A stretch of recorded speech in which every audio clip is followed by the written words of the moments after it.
Wildfires presented by Ken Angelic, Jack Lundlund, Hudson Deutsch, and Oliver Grandmont. The lenses that we focused on for this presentation were environmental, economic, and historical. Environmental. These wildfires have led to an increase in O3 in the atmosphere, therefore trapping greenhouse gas in the atmosphere. This causes for global warming, which increases the destruction of the wildfires. And then economic. According to the Joint Economic Committee, the price of wildfires in the United States each year is between $394 billion to $893 billion. This cost comes from a variety of sources as shown here in the graph. Exposure to wildfire smoke, which is the lighter blue. Income loss to wildfires, which is the red, and smoke exposure from the wildfires, which is the darker blue. And then historical. These wildfires have become more and more prevalent as the earth has warmed. This increase in wildfires has caused for them to become more destructive and dangerous. The research question that we chose to focus on for this presentation was, how do human-caused deforestation activities such as wildfires increase environmental degradation, and what are their combined impacts, and how can they be reversed? The problem that we came up with out of this question was that wildfires are ruining both rural and urban landscapes, such as forests and cities. These wildfires are harming the ecosystem nearby, the buildings in these areas, and the people that live in them. The picture on the right from a Texas A&M article on how the threat of wildfires in urban landscapes is increasing shows just how devastating these wildfires have become to both rural and urban landscapes. And this picture is from the recent LA wildfires. Solution 1. Need forests to burn fuel and create precautions to not let them burn cities or infrastructure. According to the Department of Engineering, Resources and Management, for many decades, federal agencies' main approach to dealing with fires was to put them out whenever they came up. This is not the right approach. This left forests in need for fuel reduction. If we allow forests to burn, they can provide fuel treatment benefits and decrease suppression costs by decreasing the amount of fuel burned, thereby decreasing the intensity of the fire. According to the National Park Service, fires are part of most ecosystems. It stimulates growth and it improves habitats. When fire is removed from ecosystems begin to get out of balance. This solution of leaving forests to burn can only happen if we are prepared. Unlike Yellowstone in 1988. In Yellowstone of 1988, Yellowstone allowed 18 lightning-caused fires to burn. They expected July to be wet and these fires to be subtle. But July was not wet. Once these forest fires started, it was out of control. 36% of the park was affected and $120 million was spent. Most of these were not towards suppression costs. Why did this happen? On July 15, 1988, policies were put in place to destroy all fires the second they popped up. This left the forest in need for fuel reduction. According to the National Forest Foundation, a good example of this solution was happened in Snake Ridge on May 19, 2017. A lightning-caused fire started, and they decided to let it burn to reduce fuel. They also, by doing this, they protected water supplies and power lines.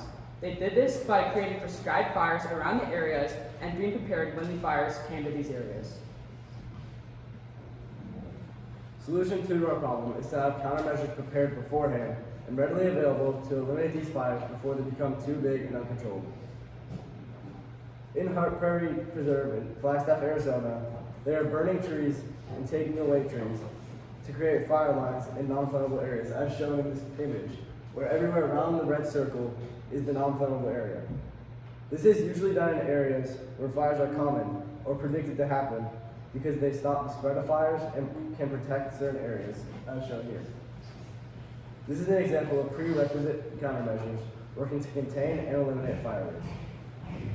These countermeasures play a big role, as recently shown in California. Many of you know about the Los Angeles wildfires that have destroyed thousands of homes and cost millions of dollars. The Los Angeles fires have been labeled the costliest fires in the U.S. history because of this. An impactful reason behind its destruction is the fact that many of the fire hydrants at the time of the fire were dysfunctional. In a Twitter post about the fires, the governor of California, Governor Gavin Newsom, said, "Losing supplies from the fire hydrants likely impaired the full effort to protect some homes and evacuation corridors." Over 1,000 fire hydrants at the time of the fires were in need of repairs. Firefighters inspect fire hydrants when they find a problem. They are meant to report to the Los Angeles Department of Water and Power. According to CBS News, some that were flagged about a year ago were still broken when the fires broke out. This shows just how important preparations are and the detrimental effects of not being fully prepared. In conclusion, let's take a look at the wildfire crisis once more as a whole. Wildfires have become increasingly devastating in the United States due to climate change, causing widespread environmental and economic destruction. As global temperatures continue to rise, the situation is only projected to worsen. As climate change accelerates, the U.S. is fighting a losing battle against wildfires. Without proactive measures set in place, future damages will be catastrophic. According to UCLA climate researcher Daniel Swain, climate change is making wildfire management more difficult as it shrinks the window for prescribed burns while increasing the extreme fire conditions. Budget limitations and government issues further complicate matters. Among proposed solutions, having countermeasures in place to readily available to suppress fires and minimize destruction is the best path forward. Tanya Schoenagel, a wildfire researcher at the University of Colorado, stresses that fire policies must help ecosystems and communities adapt to more frequent wildfires. She highlights 4 key strategies. 1, accepting that fuel reduction alone won't prevent wildfires. 2, targeting fuel reduction where it strengthens adaptation. 3, expanding the use of controlled burns in ecosystems. And 4, designing fire-resistant communities and promoting responsible development. By prioritizing forest management, early detection, and rapid response, cities can prevent billions in damages, save lives, and reduce carbon emissions caused by these wildfires. Mitigating wildfire devastation requires urgent action. Investing in preparedness today means securing a more resilient future for both natural ecosystems and human communities. Thank you. Okay, thank you. Grant,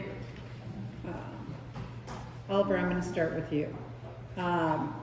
What is an example of a compelling argument from Cannon's paper that you decided to not use in your team's presentation, and why? Sure. One of Cannon's solutions to the wildfire crisis was social awareness regarding wildfires and educating people about the risks and prevention methods. And we decided not to use this solution, even though it was very well researched, because it's harder to implement and would not yield as effective of a solution as our other ones, such as active forest management, because advising people about the risks of wildfires would not alone prevent or reduce the risks. Okay, thank you. And Cannon, can you describe an argument from any one of your peers' reports that made you think differently about your team's solution? So, from Hudson's paper, which was environmental, he mentioned the water preservation, which helped us add on to our solution because also in his solution he mentioned slimming the forest, which is also something I wrote about in my paper. So his idea on water preservation and the fire hydrants in California recently helped us further our solution. Okay, and I'll go with Jack. Can you give one specific way that your thinking changed as a result of learning about Oliver's findings? Okay, so Oliver's findings were about the historical lens, and so my thinking changed on the economic side by looking at the past and finding patterns and solutions. For example, the Yellowstone fire.